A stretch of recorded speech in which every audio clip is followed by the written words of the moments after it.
దురదృష్టవశాత్తు జరిగిన ఘటనపై రాజకీయం చేయడం సరికాదని వైద్యారోగ్య శాఖ మంత్రి దామోదర రాజనరసింహ తెలిపారు. పాసమైలారం ప్రమాదం జరిగిన వెంటనే అన్ని విభాగాల అధికారులు స్పందించి సహాయక చర్యలు చేపట్టినట్లు వివరించారు.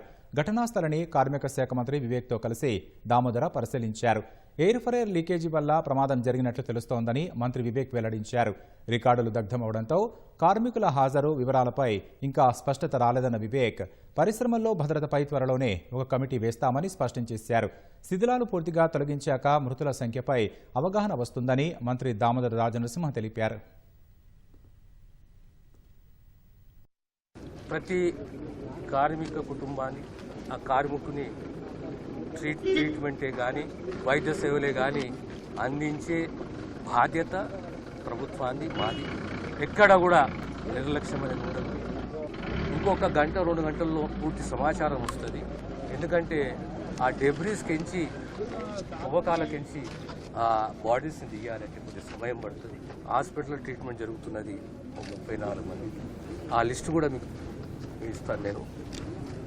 వారికి కంపెన్సేషన్ కానీ గతంలో తెలంగాణ రాష్ట్రం ఏర్పడ్డ తర్వాత 9.5 సంవత్సరాలలో ఎప్పుడు కూడా ఒక కార్మికుడు మరణిస్తే అంత హైయెస్ట్ అనే కంపెన్సేషన్ ఎవరు ఇవ్వలేదు. మా ప్రభుత్వం ఇచ్చింది. కనుక ప్రతి కార్మిక కుటుంబాన్ని కాపాడుకునే బాధ్యత మాది. మరణించిన కుటుంబాలకు ప్రగాఢ సానుభూతి.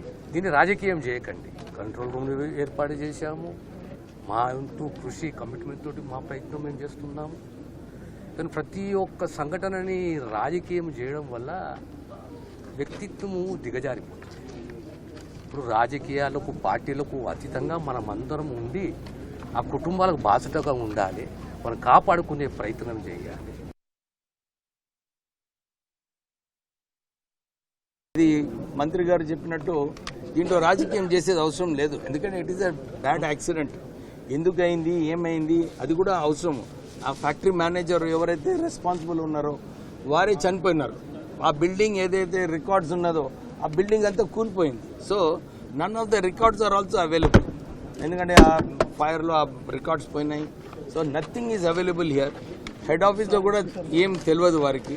సో దీనికి నిజంగానే ప్రైమా ఫేసి నేను లేబర్ ఇన్స్పెక్షన్ రిపోర్ట్ ఏదైతే పోయిన సంవత్సరం ఈ ఫ్యాక్టరీకి వచ్చి ఇన్స్పెక్షన్ రిపోర్ట్ తీసుకున్నారో దాంట్లో కూడా నేను చదవడం జరిగింది. అక్కడ ఎక్కడ కూడా రియాక్టర్ బ్లాస్ట్ కాలేదు. దీంట్లో వారు చెప్పే ప్రకారంగా ప్రైమా ఫేసి ఏది కరెక్టో ఇంకా మనకు టెక్నికల్గా తెలియదు. అది ఎయిర్ డ్రాయర్ ప్రెషర్ రావడం వలన ఒక బ్లాస్ట్ అయింది. అక్కడ ఆక్సిజన్ ఉండే. So it further created a problem అని కొందరు చెప్తున్నారు. మనకు దీనిలో ఏంటి నిర్లక్ష్యము ఏంటి ఈ కాజెస్ అన్నీ కూడా తెలిసే అవసరం ఉంది. నేను మా డిపార్ట్మెంట్ వారికి స్ట్రిక్ట్ ఇన్స్ట్రక్షన్స్ ఇచ్చాను. మేనేజ్మెంట్ని తొందరగా మీరు, ఎందుకంటే everybody is busy with rehabilitation, ఎట్లా వర్కర్స్ని మనం కాపాడుకోవాలని చెప్పి ఉన్నారు. కానీ దీంట్లో ఎంక్వైరీ చేసి నిజంగా నిర్లక్ష్యం ఎవరైతే ఉందో వానిపైన కఠినమైన చర్యలు తీసుకోవాలని చెప్పి కూడా చెప్పడం జరిగింది.